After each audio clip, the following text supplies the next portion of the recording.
Here we go again. So, andito tayo ngayon sa Dumaguete, sa may likod ng Norso Main, sa may simbahan. So, merong tinawag sa atin na Kia Rio na mamatay daw or hindi na umaandar. Tapos once nalalabas yung check engine ay umaandar ng mga ilang segundo tapos namamatay. So nakita natin dito na walang check engine light. So hindi talaga siya umandar kahit anong gawin. So once na Kia Rio or Kia Picanto, Hyundai, Ion or Accent, mostly ganito talaga ang problema, yung engine ECU. Nasusunog kasi yung kapasitor. So ito, titingnan ko lang muna kung kaya bang i-repair.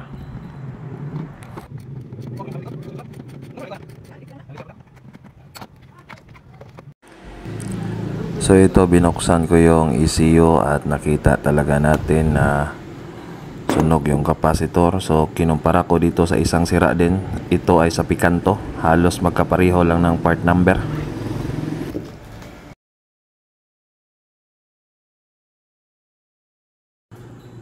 So pagbukas natin ay makikita natin dito yung sunog. So ngayon pa lang to nabuksan. Mahirap tong buksan kasi nakasilant yung gilid. So ito ang sunog.